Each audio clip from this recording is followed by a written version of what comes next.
end of any kind of tubing you want, get it into a puddle, peel it to one side, and then spin and peel it open like that.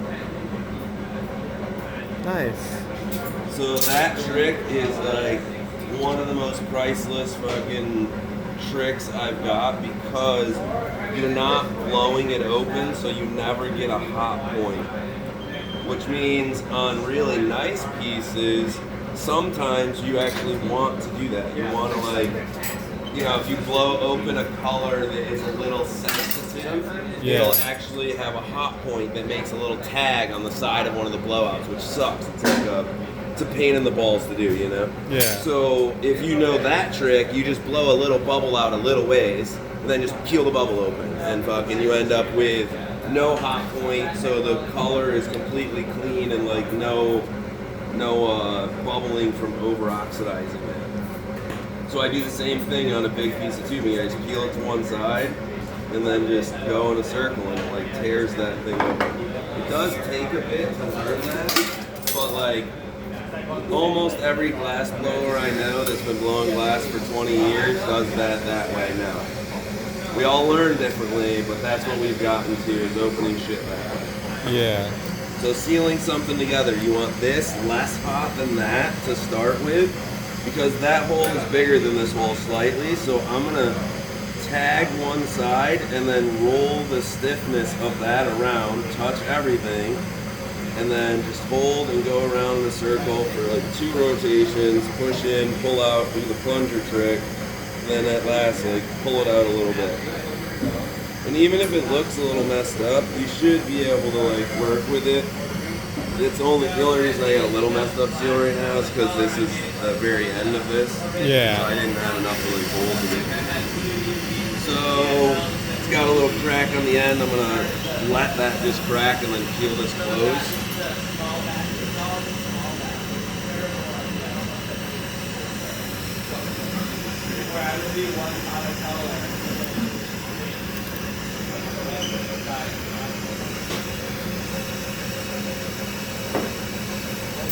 So you never want to try to move glass until it's blowing all the way through. So like, if I was to try to like marver this right now, I gotta push too hard. If I'm trying to like peel it, I gotta try too hard. So it's easiest to just like know the glow in the back of your head of like, once this gets glowing hot enough, you should be able to take it out of the flame and peel this shut without a problem. And then just peel your tip off. So like knowing your glow is super important to getting you to doing bigger, crazier shit. So this is actually like, for most people, this is a relatively big size piece of 50 by 5 too. Like this is it takes a little while to get up to handling something this size. So you don't actually have to start with something this big to make a nice ring. You can, so probably like the smallest rig I can actually make with a piece of 50 by 5 that's still viable would be a 10 mil. And I can make a rig out of something, we're going to say about that big right there. The first thing I'm going to do is I'm going to peel this in half, just to show you how small of a piece of tubing you can start with and still get an actually like decent size, really nice looking rig, as long as you got the right design with your rig. So all I'm doing is heating up 50 by 5 right now. We're just going to peel this in half, but you know, make a handle for myself later on.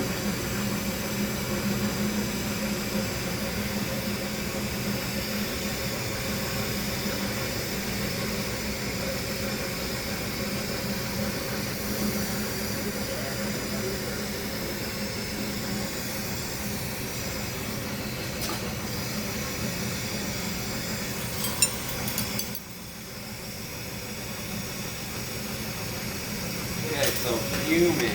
We're going to do this one in fume. We'll do that one with the color stroke. Nice. So fuming is, always want to get your glass to a slight glow first before you try to fume anything. Then we're gonna take, oh, we got silver and gold right here. No gold. There's some silver. Alright, so this is actually just 24 karat gold. I actually normally use river gold. But this was just, I bought this from those guys when I got here. I didn't bring any gold with me, I forgot it. What's the difference in the river gold? So river gold has different minerals in it, so it's a little, you gotta be a little better with your fuming to like know what you're gonna get with it, but like every river you get it from has different minerals. Some have nickel, some have silver, so it's not pure gold, but it'll give you a very crazy variation of colors comparatively to what this is. This is like, you're gonna get the same thing pretty much every time as long as you have the same flame. So I never fume gold first, that's just me. I know other people that are really good with fume that do fume gold first, but I never do.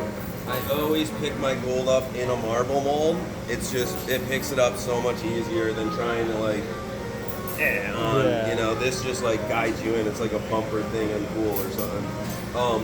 So you always start with silver. I had this glowing red. It's just below, like even in the dark, it's not glowing red anymore. Silver flame for fuming is, on every torch it's different, obviously, but you can guarantee on most things that you want a neutral flame for fuming silver. So I had this already hot. I'm going to let the silver do that first blast off without catching it. Then I'm going to catch this in a rotation, and you can see that it doesn't look like it fumed much, right? Yeah, very lightly. But as soon as I carbon this, which is more propane, watch how big of a difference this is.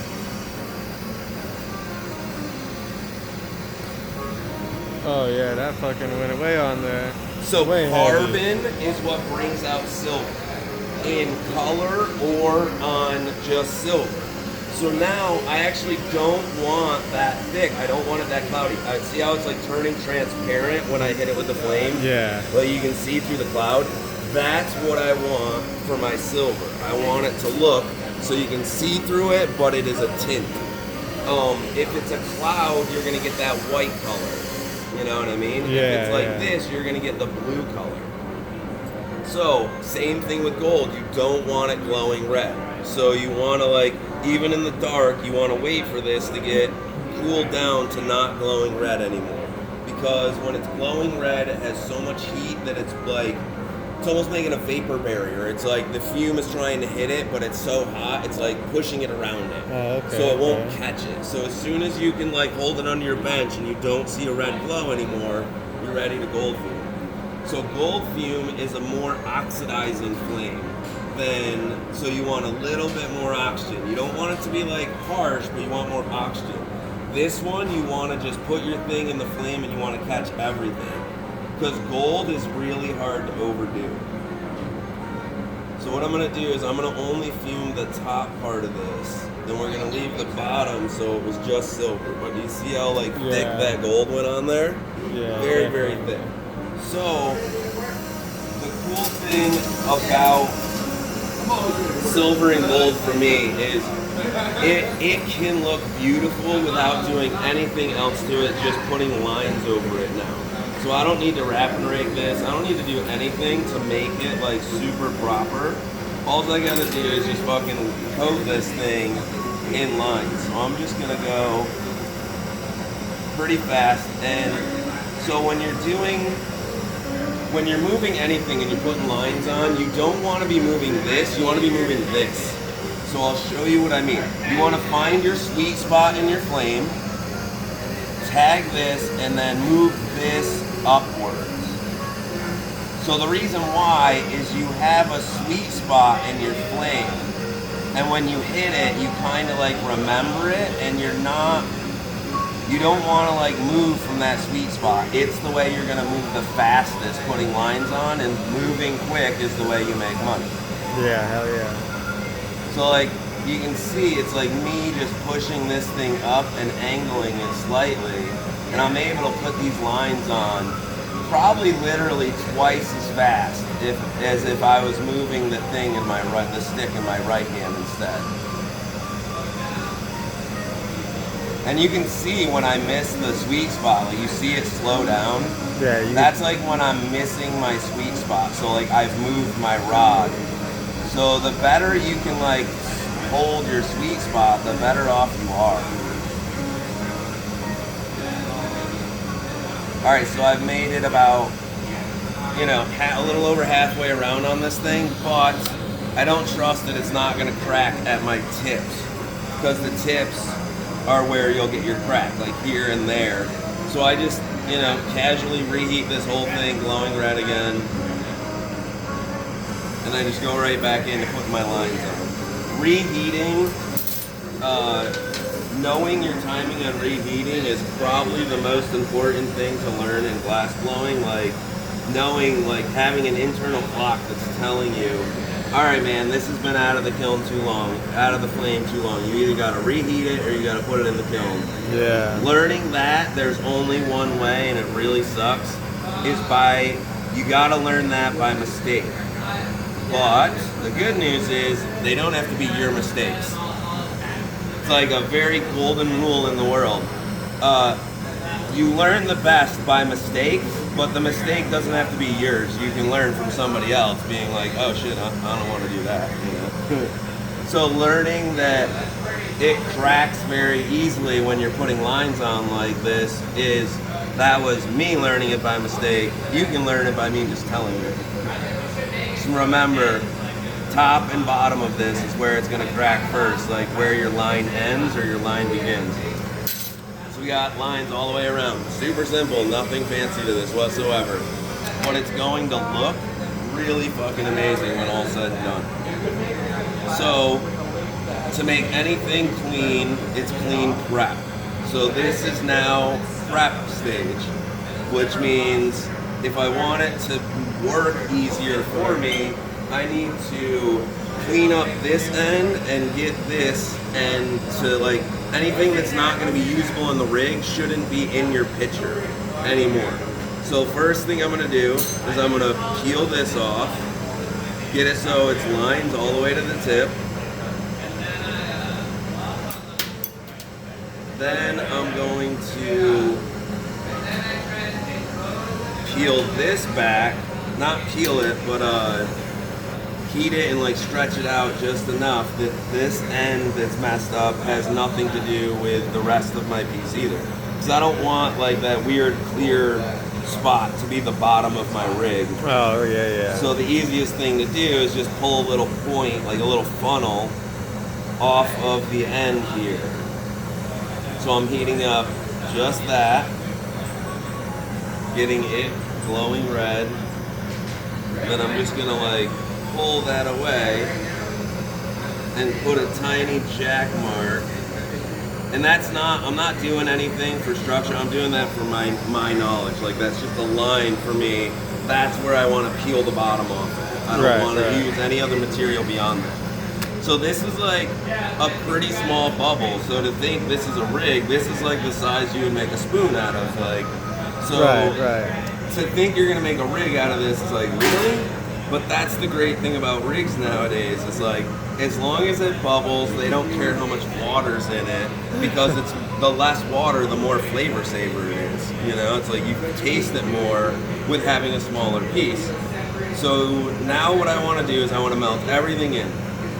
You want to make sure that this whole little bubble is melted in, because the easiest way to make anything consistently is to know what size piece of tubing you start with.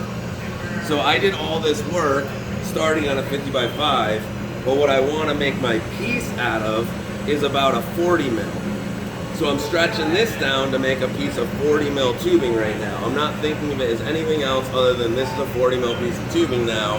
How would I make a rig out of a 40 mil piece of tubing? Right. And this is how I do it. I'd go down to a little flame and I would heat up the whole top half of this bubble.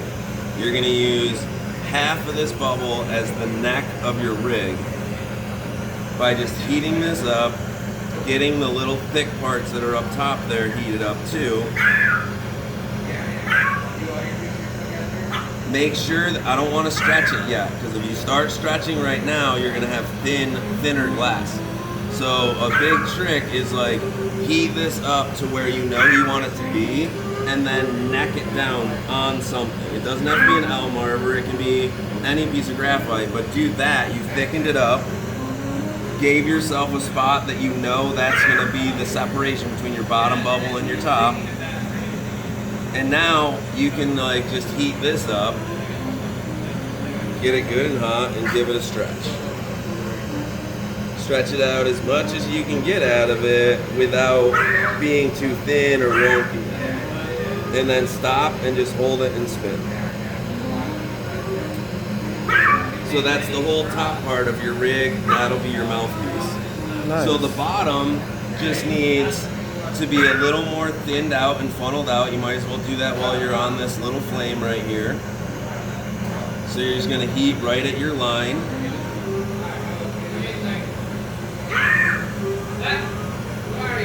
And then you're gonna do the same thing, like on graphite, on something, you're just gonna give yourself more of a jack point and then pull a little bit so it's not sharp edged.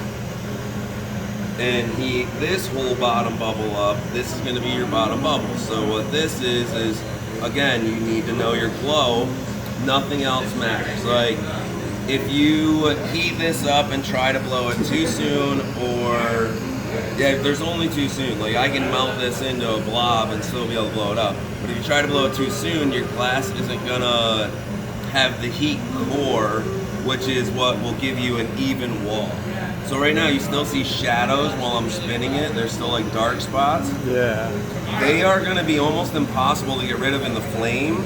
But if you have a hot enough thing and you come out and let it soak before you do anything, it'll soak into those hot spots, then you can blow it up evenly.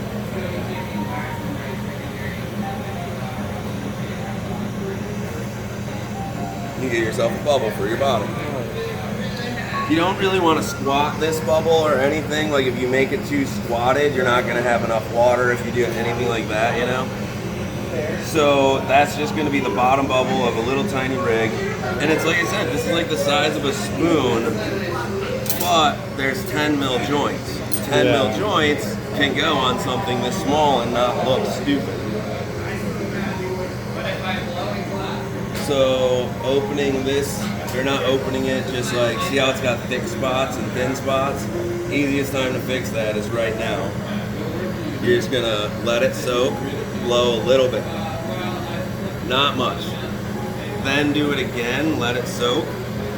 Getting rid of a thick spot is takes time or peeling, one or the other.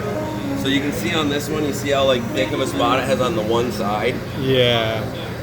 If I were to try to blow that out of this, it's gonna take me a fucking while and it's not worth it. So instead, realize that, get to this point right here and peel that thick spot off and get yourself a clean spot for your top.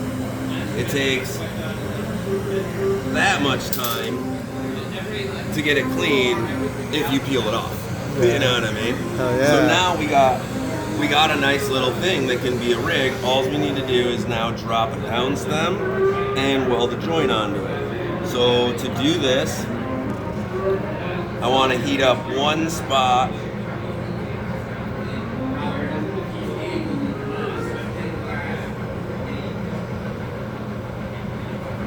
Blow it out a little bit.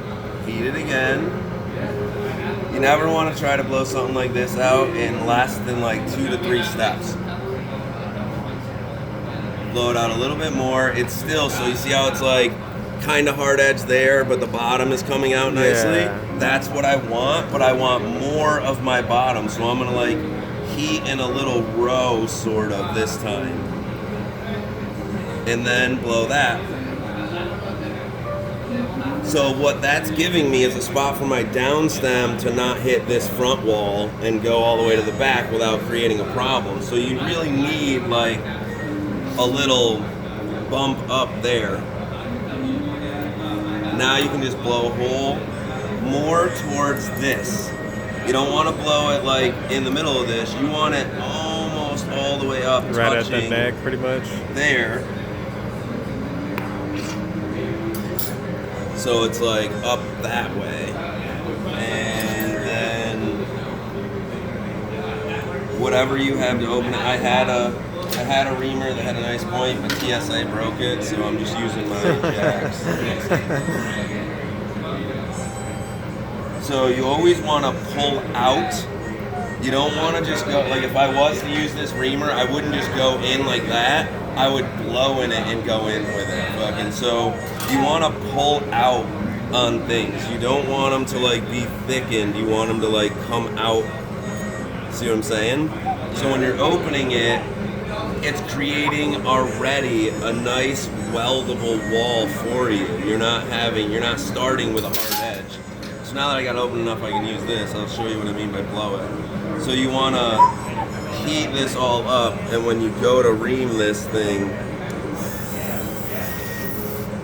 blowing it too, so it blows all that out while you're reaming it. You know what I mean? It doesn't stay thick.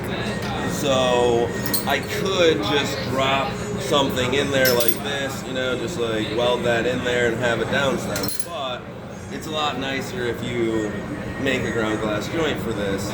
So this hole isn't quite big enough to fit that size stem in, which is probably, you probably want like a 12 mil, maybe a 9.5 would be, let's see how good a 9.5. The 9.5 fits pretty good. That hole, 12 mil.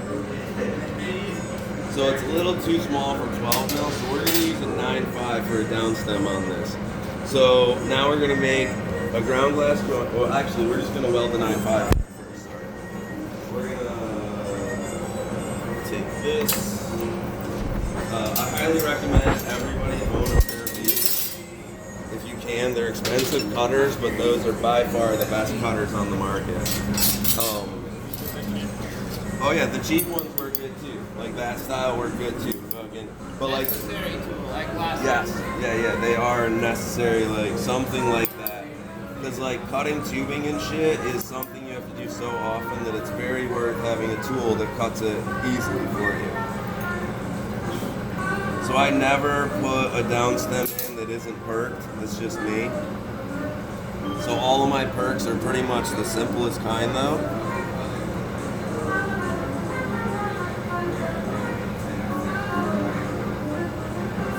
So one trick right here actually, when you can't see the other side of your bubble and you need to blow a straight hole out of it, there's two tricks to it. One is keep spinning. The other is pay attention to your flame out here. So when I go like this, you can see I'm not touching the flame, but as soon as I do you notice like how much the flame changes as soon as you touch it? Yeah. Well, even without the orange, like even with your glasses on, it's like, you can see it move out here. So that's what I'm paying attention to. I'm not even looking at this. I'm like paying attention to out there. Oh, okay.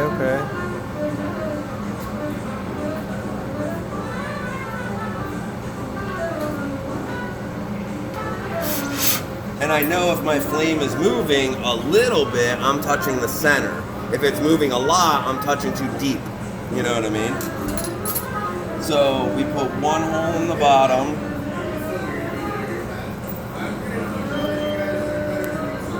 I open it up enough so you can like suck something through it in case they want to use it as a tube instead of a rig.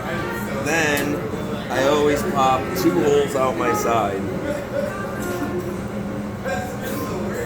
Well, that's not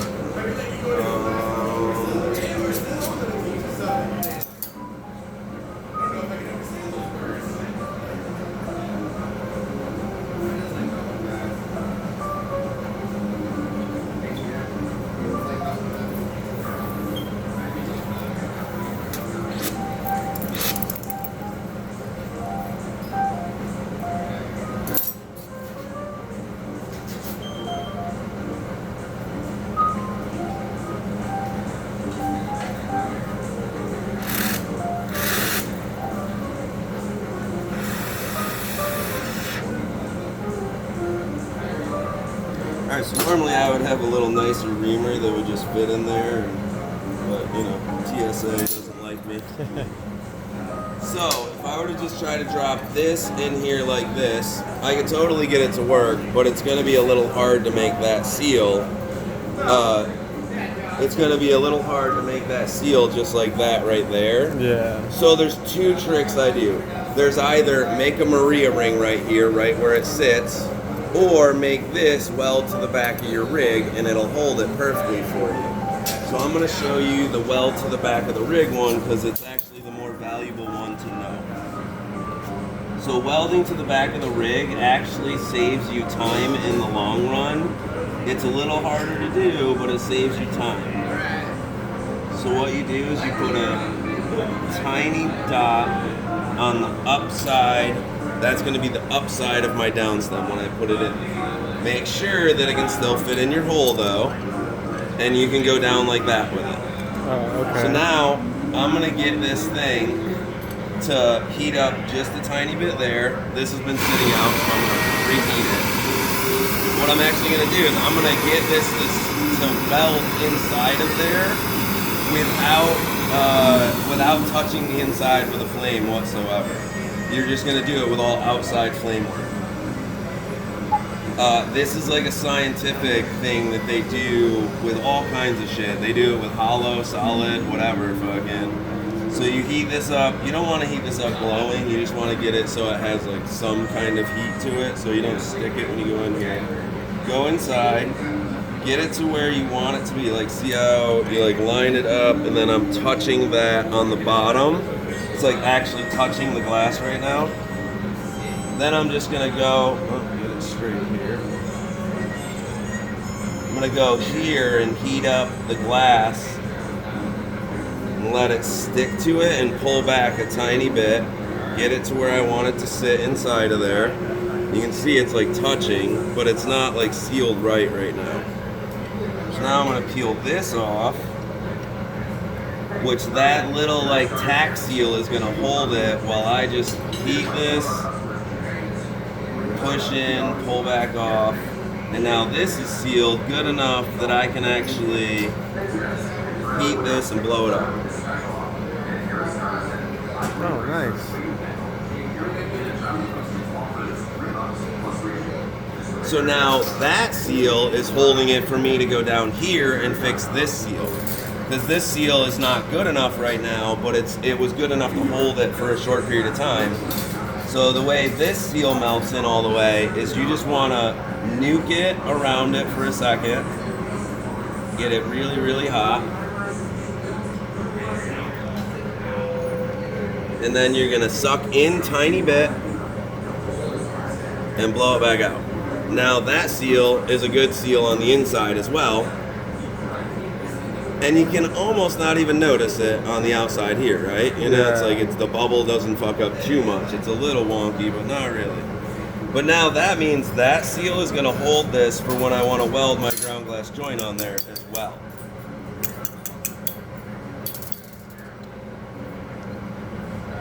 So now this hole can just get popped. I'm going to thin it a little first and then just blow it.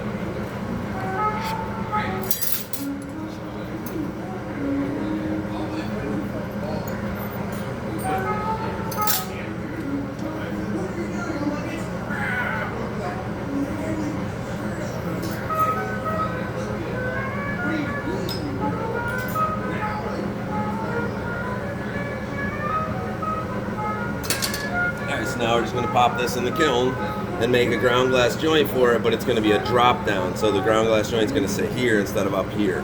Because, you know, if you were to put even a 10 mil joint, if it was sitting like up that high, it's kind of like in your face, you know, with this little of a rip. So we're going to throw this in